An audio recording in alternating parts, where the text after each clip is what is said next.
ضيف يبشر بالجنان وفي أحشائه درر المعاني ندي الكف ليس له شبيه عظيم الشان جوهرة الزمان ألا رمضان أنت لنا انتصار على نفس غواها ألف جاني ومأوى كل إن الحمد لله مفتقر والصلاة والسلام على رسول الله أما بعد গত বছরের এমন দিনেই আমরা রমাদানের আগমনের অপেক্ষায় ছিলাম।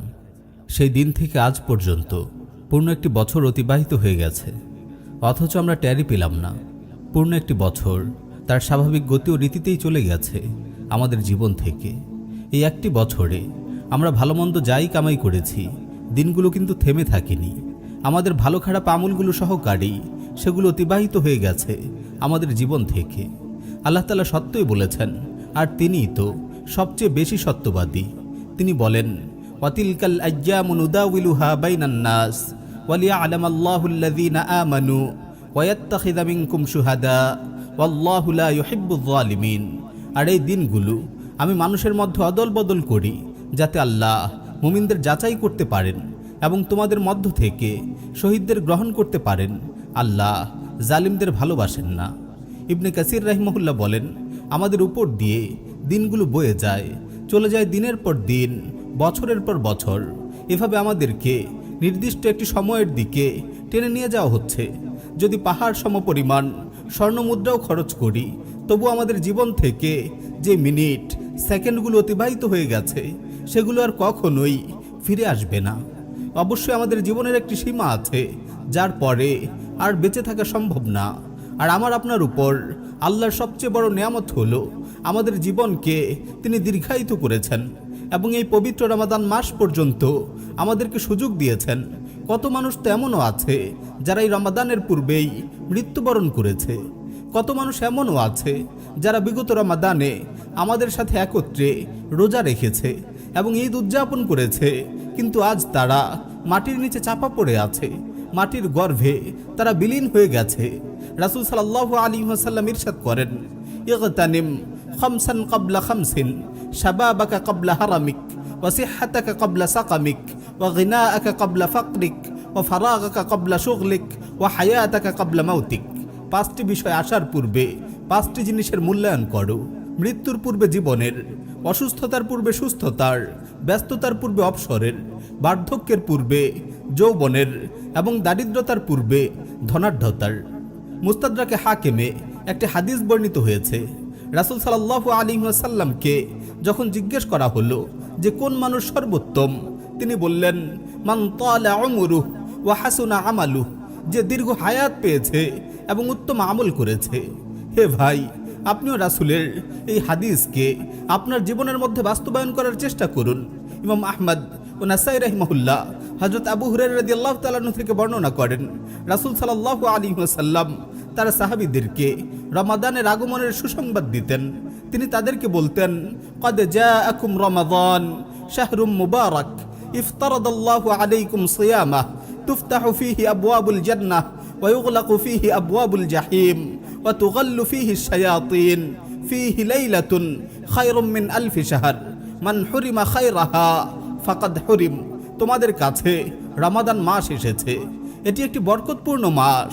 এই মাসে রোজা রাখা সকলের উপর ফরজ করে দেওয়া হয়েছে। এই মাসে জান্নাতের দরজাগুলো খুলে দেওয়া হয় এবং জাহান্নামের দরজাগুলো বন্ধ করে দেওয়া হয়, শয়তানকে শিকলাবদ্ধ করে রাখা হয়।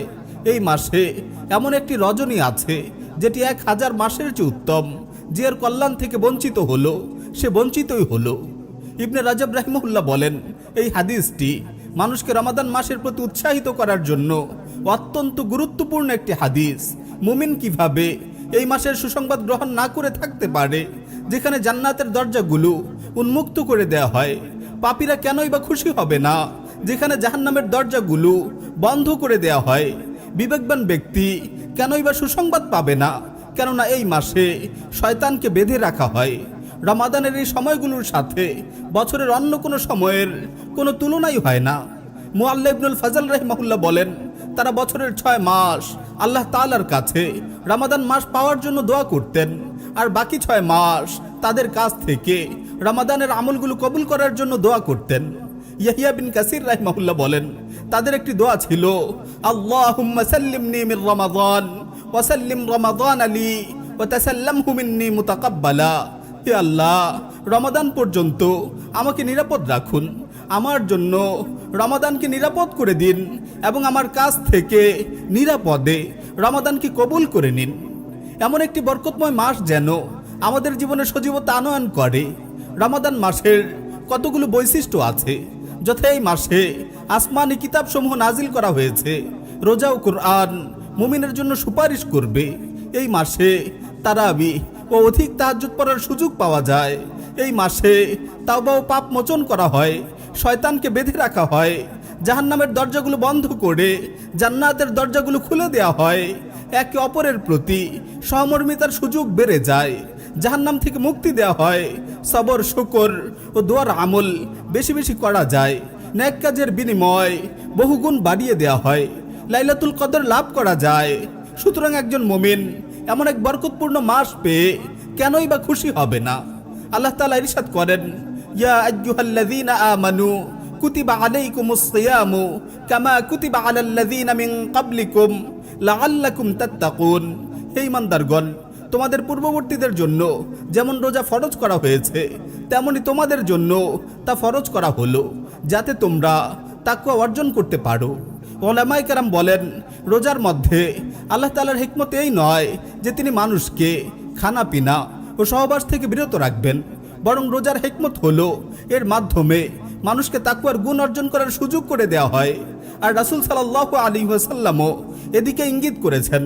রাসূল সাল্লাল্লাহু আলাইহি ওয়াসাল্লাম বলেন, মান লাম ইয়াদা কাওলাজ জুর ওয়াল আমালা বিহি ওয়াল জাহলা ফালাইসা লিল্লাহি হাজাতুন আন ইয়াদা তাআমাহু ওয়া শারাবাহু।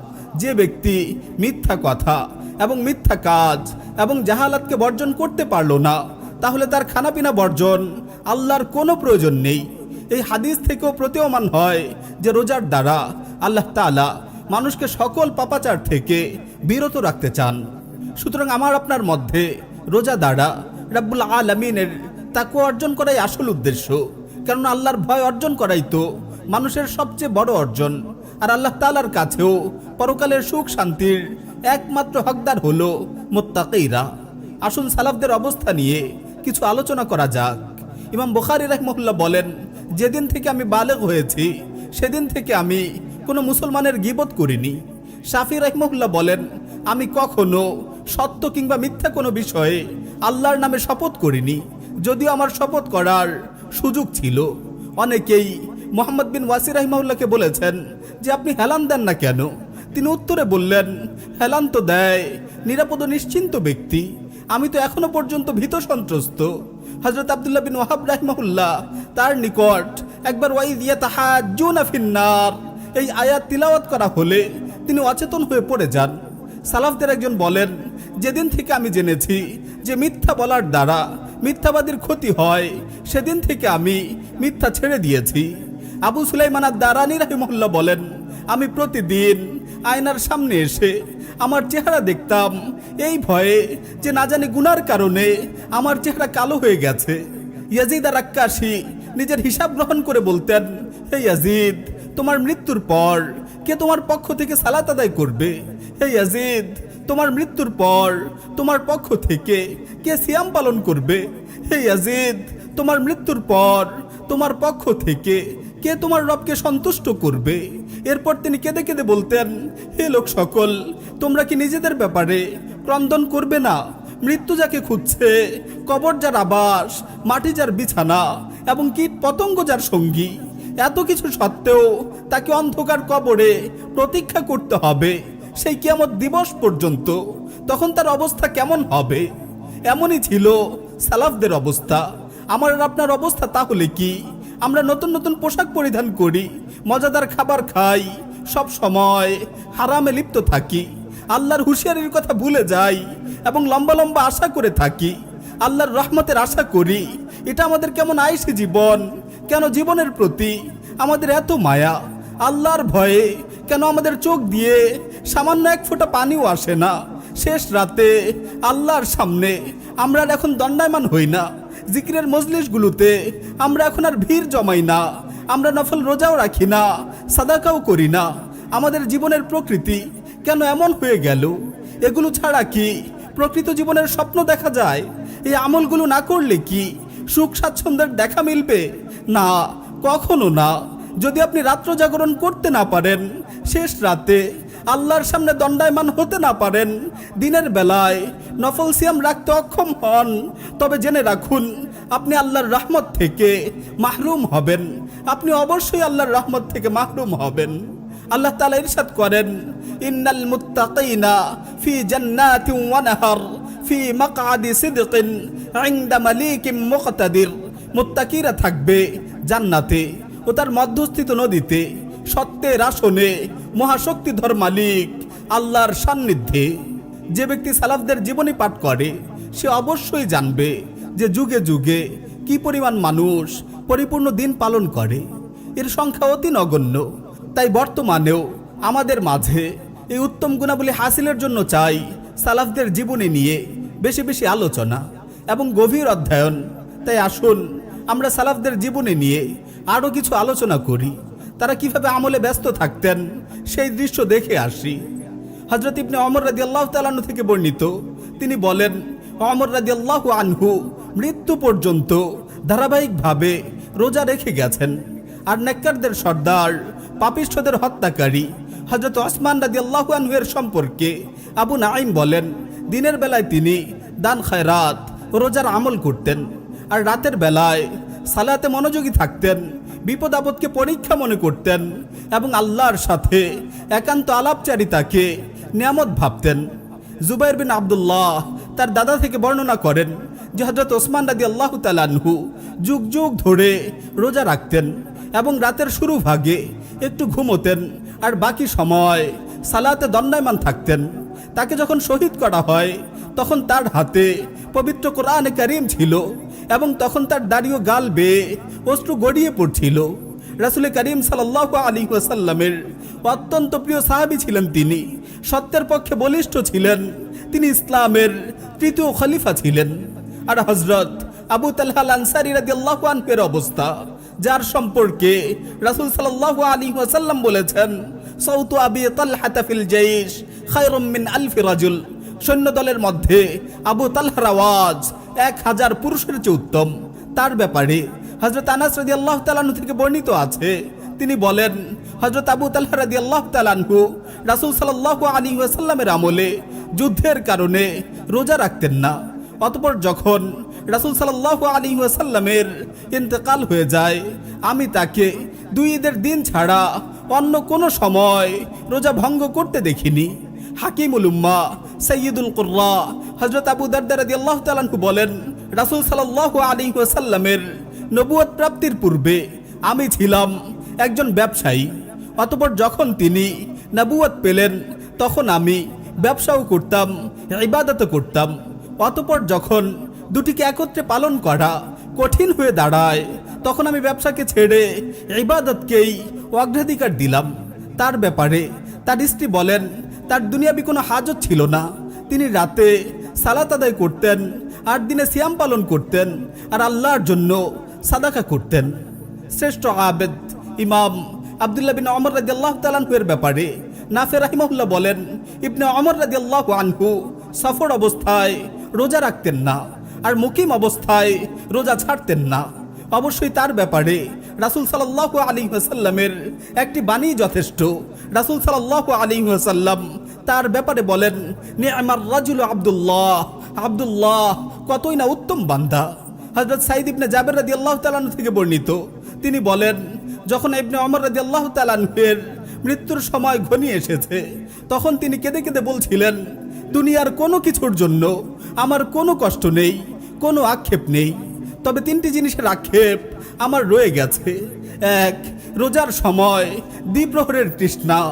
2, কিয়ামুল লাইলের সময় মধ্যরাতে আল্লাহর সান্নিধ্য লাভের মধুর অনুভূতি।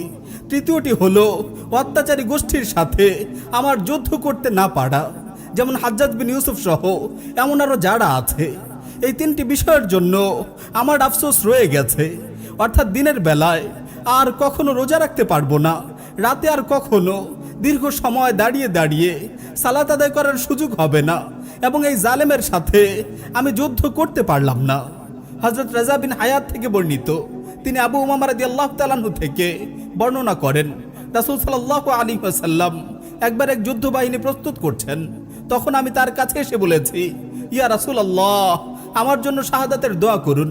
তখন রাসূল সাল্লাল্লাহু আলাইহি ওয়াসাল্লাম বললেন, আল্লাহুম্মা সাল্লিমহুম ওয়া গান্নিমহুম, হে আল্লাহ, তাকে আপনি নিরাপদ রাখুন এবং গনিমতের অংশীদার করুন। অতঃপর আমি যুদ্ধ করেছি, নিরাপদেই ফিরে এসেছি এবং গনিমতও পেয়েছি। এভাবে রাসূল সাল্লাল্লাহু আলাইহি ওয়াসাল্লাম 3 বার বলেছেন। তারপর আমি তার কাছে এসে বললাম, ইয়া রাসূলুল্লাহ, আমি আপনার কাছে 3 বার এসেছি আমার শাহাদাত লাভের দোয়া করার জন্য, কিন্তু আপনি আমার জন্য নিরাপদে যুদ্ধ থেকে ফিরে আসার এবং গনিমত লাভের দোয়া করেছেন। আপনার দোয়াই সত্য প্রমাণিত হয়েছে। অতএব আপনি আমাকে এমন কোনো আমলের কথা বলুন যা দ্বারা আমি জান্নাতে প্রবেশ করতে পারবো। তখন রাসূল সাল্লাল্লাহু আলাইহি ওয়াসাল্লাম বললেন, আলাইকা বিস-সাওম ফাইন্নাহু লা মিসলা লাহ, তুমি রোজা রাখো, কারণ এই আমলের কোনো তুলনাই হয় না। আলাইকা বিস-সাওম ফাইন্নাহু লা মিসলা লাহ, তুমি রোজা রাখো, কারণ এই আমলের কোনো তুলনাই হয় না। তিনি বলেন, অতঃপর অবস্থা এমন হয়েছে যে আবু উমামার বাড়িতে দিনের বেলায় কোনো মেহমান আগমন করা ছাড়া কখনো ধোঁয়া দেখা যেত না। যখনই মানুষ তার বাড়িতে ধোঁয়া দেখতে পেত, তখন তারা বুঝে নিত যে নিশ্চয়ই আবু উমামার বাড়িতে কোনো মেহমান এসেছে। হযরত আবু দারদা রাদিয়াল্লাহু তাআলা আনহু থেকে বর্ণিত, তিনি বলেন, একদা গ্রীষ্মকালে আমরা রাসূল সাল্লাল্লাহু আলাইহি ওয়াসাল্লামের সাথে সফরে বের হয়েছি। রোদের প্রখরতা এতটাই বেশি ছিল যে লোকেরা মাথায় হাত দিয়ে রেখেছিল। আমাদের মাঝে নবী করিম সাল্লাল্লাহু আলাইহি ওয়াসাল্লাম ও ইবনে রাওয়াহা রাদিয়াল্লাহু আনহু রোজাদার অবস্থায় ছিলেন।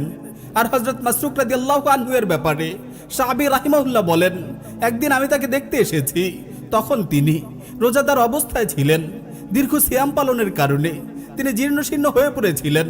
তখন তার মেয়ে বলল, বাবা, আপনি খেয়ে নিন এবং পানি পান করুন। তিনি উত্তরে বললেন, হে মেয়ে, তুমি কি চাচ্ছ? সে বলল, সহানুভূতি চাচ্ছি। তিনি একথা শুনে মেয়েকে বললেন, হে আমার মেয়ে, আমি তো সেদিনের সহানুভূতি কামনা করছি যখন একদিন হবে 50,000 বছরের সমান, যখন একদিন হবে 50,000 বছরের সমান। হে মেয়ে, আমি সেদিনের সহানুভূতি কামনা করছি। আল্লাহ তাআলা ইরশাদ করেন, ফাওয়াকাহুমুল্লাহু শাররা যালিকাল ইয়াওম ওয়া লাক্কাহুম নাদরাতান ওয়া সুরুরা ওয়া জাযাহুম বিমা সাবারু জান্নাতান ওয়া হারিরা মুত্তাকিইনা ফিহা আলাল আরাইক লা ইয়ারাউনা ফিহা শামসান ওয়ালা জামহারিরা। অতঃপর আল্লাহ তাদেরকে সেদিনের অনিষ্ট থেকে রক্ষা করবেন এবং তাদেরকে দিবেন সজীবতা ও আনন্দ, এবং তাদের সবরের প্রতিদানে তাদেরকে দিবেন জান্নাত ও রেশমি পোশাক। তারা সেখানে সিংহাসনে হেলান দিয়ে বসে থাকবে, সেখানে রৌদ্র ও সত্য অনুভব করবে না। এভাবে জান্নাতীদের অনেক নিয়ামত প্রদানের আলোচনার পর আল্লাহ তাআলা বলছেন, ওয়া সাকাহুম রাব্বুহুম শারাবান তাহুরা ইন্না হাযা কানা লাকুম জাযাআন ওয়া কানা সা'য়ুকুম মাশকুরা। এবং তাদের পালনকর্তা তাদেরকে পান করাবেন শারাবান তাহুরা, এটা তোমাদের প্রতিদান, তোমাদের প্রচেষ্টা স্বীকৃতি লাভ করেছে। এটা তোমাদের প্রতিদান, তোমাদের প্রচেষ্টা স্বীকৃতি লাভ করেছে। অন্যত্র আল্লাহ তাআলা আরো ইরশাদ করছেন, ইন্নাল্লাযীনা সাবাকাত লাহুম মিনাল হুসনা উলাইকা আনহা মুবআদুন লা ইয়াসমাউনা হাসিসাহা ওয়া হুম ফী মাশতাহাত আনফুসুহুম খালিদুন। যাদের জন্য প্রথম থেকেই আমার পক্ষ থেকে কল্যাণ নির্ধারিত হয়েছে, তারা জাহান্নাম থেকে দূরে থাকবে, তারা তার ক্ষীণতম শব্দও শুনবে না, এবং তারা তাদের মনের বাসনা অনুযায়ী চিরকাল সেখানে বসবাস করবে। লা ইয়াহজানুহুমুল ফাযাউল আকবার ওয়া তাতালাক্কাহুমুল মালাইকা হাযা ইয়াউমুকুমুল্লাযী কুনতুম তুআদুন। মহা কঠিন দিনের ভয়াবহতা তাদেরকে চিন্তিত করবে না, এবং ফেরেশতারা তাদেরকে অভ্যর্থনা জানাবে, আজ তোমাদের দিন, যেই দিনের ওয়াদা তোমাদেরকে দেয়া হয়েছিল। হাযা ইয়াউমুকুমুল্লাযী কুনতুম তুআদুন, আজ তোমাদের দিন, যেই দিনের ওয়াদা তোমাদেরকে দেয়া হয়েছিল। আল্লাহ তাআলা তাদের ব্যাপারে আরো বলেন, ইন্নাহুম কানু ইউসারিউনা ফিল খায়রাত ওয়া ইয়াদউনানা রাগাবান ওয়া রাহাবা ওয়া কানু লানা খাশিঈন। তারা সৎকর্মে ঝাঁপিয়ে পড়ত, তারা আশা ও ভীতি সহকারে আমাকে ডাকত এবং তারা ছিল আমার কাছে বিনীত।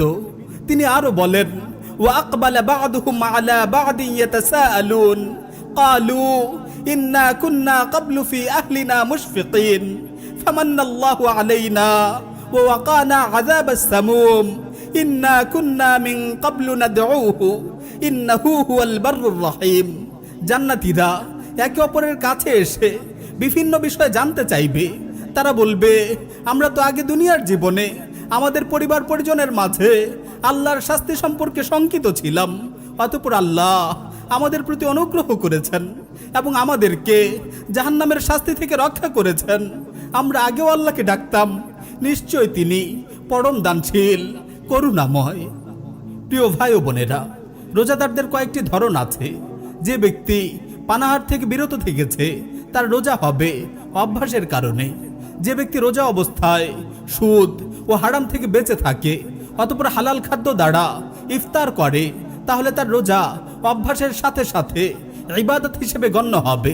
যে গুনাহের কাজ এবং অবাধ্যতা থেকে দূরে থাকে এবং আল্লাহর আনুগত্য করা অবস্থায় ইফতার করে, তাহলে সে এমন একজন রোজাদার যার উপর আল্লাহ তাআলা সন্তুষ্ট। যে ব্যক্তি প্রবৃত্তি ও নফসের খাহেসাত থেকে দূরে থাকলো এবং শুকর ও সন্তুষ্টির উপর ইফতার করলো, তাহলে সে একজন সফল রোজাদার। ইবনুল কাইয়িম রাহিমাহুল্লাহ বলেন, সিয়াম হলো মুত্তাকীদের জন্য লাগাম স্বরূপ, যোদ্ধাদের জন্য ঢাল স্বরূপ, আল্লাহর প্রিয় বান্দাদের জন্য বাগান স্বরূপ। রোজার গুরুত্ব বোঝানোর জন্য এত কিছু বলার প্রয়োজন নেই। কেউ যদি সিয়ামের গুরুত্ব বুঝতে চায় তাহলে তার জন্য এই কথাটি যথেষ্ট হবে যে আল্লাহ তাআলা বলেন, আস-সাওমু লি ওয়া আনা আজজি বিহি, রোজা আমার জন্য আর আমি নিজেই এর প্রতিদান দেব। তারা বলে যে রোজা হচ্ছে শ্রেষ্ঠ পুরুষত্ব এবং উচ্চ মনোশক্তি। রমাদান মাস হলো গায়রুল্লাহ থেকে বিচ্ছিন্ন হওয়ার মাস, আর গায়রুল্লাহ থেকে মুক্তি মানে হচ্ছে আল্লাহর পরিপূর্ণ দাসত্ব করা। আর আল্লাহর পরিপূর্ণ দাসত্বের মাঝে রয়েছে গায়রুল্লাহ থেকে পরিপূর্ণ মুক্তির পথ। কেউ বলে রমাদান মাস হচ্ছে শক্তির মাস, তাই সেই ব্যক্তি শক্তিশালী নয় যে ক্রোধের সময় নিজেকে নিয়ন্ত্রণ করতে পারে না, বরং শক্তিশালী হলো সেই যে ক্রোধের সময় নিজের নিয়ন্ত্রণ ঠিক রাখতে পারে। তারা বলে সিয়াম হলো ধৈর্য, আনুগত্য, নিয়ম ও শৃঙ্খলার নাম। কোনো জাতি যদি এই গুণগুলো অর্জন করতে পারে তাহলে তারা কখনো ধ্বংসের দিকে যাবে না। কোনো সৈন্যদল যদি এই উন্নত গুণাবলী অর্জন করতে পারে তাহলে তাদের কখনো পরাজয়ের কবলে পড়তে হবে না। সুতরাং একথা স্পষ্ট মনে রাখতে হবে যে আল্লাহ তাআলা সিয়ামের মাধ্যমে আপনাকে এমন শক্তিশালী হিসেবেই গড়ে তুলতে চান। অতএব খুবই সতর্কতা অবলম্বন করুন যাতে এমন না হয়ে যায় যে আপনার জীবন থেকে একটি রমাদান অতিবাহিত হয়ে গেছে অথচ আপনি এখনো অপরাধী ও পাপাচারী রয়ে গেলেন। আপনার বিশৃঙ্খল জীবনে শৃঙ্খলা ফিরে আসলো না। রমাদান মাস হচ্ছে ইবাদত এবং মুজাহাদার মাস। আমাদের সালাফদের অবস্থা রমাদানের আগে এবং পরে একই রকম ছিল, কিন্তু আজ আমাদের অবস্থা কি? আমি রমাদান সম্পর্কে বিভিন্ন শ্রেণী পেশার মানুষের সাথে আলোচনা করেছি। তারা আমাকে যা বলেছে তা খুবই হতাশার। তরুণরা আমাকে বলেছে কোন দিক দিয়ে রমাদান আসে আর কোন দিক দিয়ে চলে যায় এই বিষয়ে তাদের কোনো খোঁজই থাকে না, কারণ রমাদানে তাদের রাত কাটে নেটফ্লিক্স, ইউটিউব আর ফেসবুকে সময় ব্যয় করে, সকাল কাটে ঘুমে বিভোর থেকে। এজন্য রমাদানও তাদের গুনাহ থেকে বিরত রাখতে পারে না। ব্যবসায়ীরা আমাকে বলেছে রমাদান আসলে তাদের ব্যস্ততা বেড়ে যায়, কারণ ইবাদতের মৌসুমটা তাদের কাছে ব্যবসার মৌসুম হয়ে গেছে। মায়েরা আমাকে জানিয়েছে রমাদানে আমলের সুযোগ তাদের হয় না, কারণ রমাদানকে তার নানান রেসিপির আয়োজনে সাজিয়েছে। প্রিয় ভাইয়েরা, আসলে রমাদান আমাদের কাছে অনেক অবহেলার মাসে পরিণত হয়েছে। শুরুর দশকে মসজিদে মুসল্লির বেশ ভিড় দেখা যায়, কিন্তু 10 দিন না যেতেই সেই ভিড় আর চোখে পড়ে না, মসজিদ আবার ফাঁকা হয়ে যায়। রমাদানে অনেকে মুখে খোঁচা খোঁচা দাড়ি রাখে, সিগারেট ছেড়ে দেয়। রমাদান শেষ হলে সেই তারাই আবার ক্লিন শেভ করে আমাদের সামনে এসে উপস্থিত হয়। রমাদান আমাদের জন্য খাবার দাবার আর আড্ডার মাসে পরিণত হয়েছে। রমাদানের শেষ দশকগুলো সবচেয়ে গুরুত্বপূর্ণ, অথচ আমরা সেই শেষ দশকটাই মার্কেটে ঘুরে ঘুরে কাটিয়ে দিই। প্রিয় ভাই ও বোন, এটাই হচ্ছে বর্তমানে আমাদের রমাদান পালনের অবস্থা। কোথায় হারিয়ে গেল আমাদের ইবাদত আর নির্জনতা? শেষবারের মতো আপনাদের আহ্বান করছি, হে প্রিয় উম্মাহ, আফসোস আমাদের জন্য। কিসে আমাদেরকে ধোঁকাগ্রস্ত করে রেখেছে? কি কারণে আজ আমরা উদাসীন হয়ে আছি? কে আমাদেরকে অজ্ঞতার সাগরে ডুবিয়ে মারছে? কি জন্য আমাদের সৃষ্টি করা হয়েছে? জান্নাতের জন্য নাকি জাহান্নামের জন্য? হে উদাসীনতা আর অলসতার মেঘ, আমাদের অন্তর থেকে তুমি সরে যাও। হে তাকওয়া ও ঈমানের সূর্য, আমাদের হৃদয়কে আলোকিত করে দাও। নেককারদের আমলনামার পাতাগুলো বাড়তে থাকুক, রোজাদারদের অন্তরগুলোতে আল্লাহর ভয় সৃষ্টি হোক। তাহাজ্জুদ গুজারদের সময়গুলো সেজদার রুকুর মধ্যে ব্যয়িত হোক। তোমাদের চক্ষুগুলো জেগে থাকুক রবের কাছে প্রার্থনায়। হে তাওবাকারীদের পাপগুলো তোমরা এই জীবনে দ্বিতীয়বার আর ফিরে এসো না। হে প্রবৃত্তির রাজ্য, তুমি তোমার রাজত্ব গুটিয়ে নাও। হে আত্মা, তুমি পরিশুদ্ধ হয়ে যাও। হে আল্লাহর পরিচয় জানা আত্মাগুলো তোমরা উপভোগ করতে থাকো। হে গায়রুল্লাহর প্রেমে মগ্ন আত্মাগুলো তোমরা থেমে যাও। প্রিয় ভাই ও বোন, আমি আপনাদের সামনে রমাদানের জন্য কিছু উত্তম নসিহা পেশ করলাম। আছে কি কেউ তা গ্রহণ করার মতো? আল্লাহ তাআলা বলেন, ইয়া কাউমানা আজিবু দাঈয়াল্লাহি ওয়া আমিনু বিহি ইয়াগফির লাকুম মিন যুনুবিকুম ওয়া ইউজিরকুম মিন আযাবিন আলীম ওয়া মান লা ইউজিব দাঈয়াল্লাহ ফালাইসা বিমুজিজিন ফিল আরদ ওয়া লাইসা লাহু মিন দুনিহি আউলিয়া উলাইকা ফি যালালিম মুবিন। হে আমাদের সম্প্রদায়, তোমরা আল্লাহর দিকে আহ্বানকারীর ডাকে সাড়া দাও এবং তার কথায় বিশ্বাস করো, তাহলে আল্লাহ তোমাদের পাপসমূহ ক্ষমা করে দেবেন এবং যন্ত্রণাদায়ক শাস্তি থেকে তোমাদেরকে রক্ষা করবেন। আর যারা আল্লাহর দিকে আহ্বানকারীর ডাকে সাড়া দেবে না, তারা পৃথিবীতে আল্লাহকে অক্ষম করতে অর্থাৎ আল্লাহর শাস্তি থেকে রেহাই পেতে পারবে না এবং তিনি ছাড়া তাদের কোনো সাহায্যকারীও থাকবে না। তারা সুস্পষ্ট বিভ্রান্তির মধ্যে রয়েছে। সুতরাং তাকে স্বাগত জানাচ্ছি যে এই আহ্বানে সাড়া দিল এবং তা থেকে উপকৃত হলো, আর ধ্বংস সেই ব্যক্তির জন্য যে তা ফিরিয়ে দিল। আপনার জন্য কি আল্লাহ তাআলার এই কথাটি যথেষ্ট নয় যে আস-সাওমু লি ওয়া আনা আজজি বিহি, রোজা আমার জন্য আর আমি নিজেই এর প্রতিদান দিব? নিশ্চয় আফসোস হয় সেই ব্যক্তির জন্য যে আল্লাহকে চিনেও গায়রুল্লাহকে ভালোবাসে। দুঃখ তার জন্য যে আল্লাহর পথে আহ্বানকারীর আহ্বান শুনেও তাতে সাড়া দিতে দেরি করে। হে আল্লাহ, আমাদের অনিষ্টের কারণে আমাদেরকে আপনি আপনার কল্যাণ থেকে বঞ্চিত করবেন না। হে প্রভু, আপনি আপনার শান অনুযায়ী আমাদের সাথে আচরণ করিয়েন। আমাদের অবস্থার বিবেচনায় আমাদের সাথে আচরণ করবেন না। আপনিই তো ভয় পাওয়ার ও ক্ষমা করার একমাত্র উপযুক্ত সত্তা। হে মালিক, আমাদেরকে রমাদান পর্যন্ত হায়াত দিন এবং রমাদানের সিয়াম ও কিয়াম পরিপূর্ণ ইখলাস, ঈমান এবং সঠিক পন্থায় আদায় করার তৌফিক দান করুন। আমাদেরকে লাইলাতুল কদরের পুণ্যবানদের মধ্যে শামিল করুন, যারা এই পুণ্যময় রজনীতে উত্তম প্রতিদানে পরিপূর্ণ হয়ে যায়। আমাদেরকেও তাদের কাতারে শামিল করে নিন।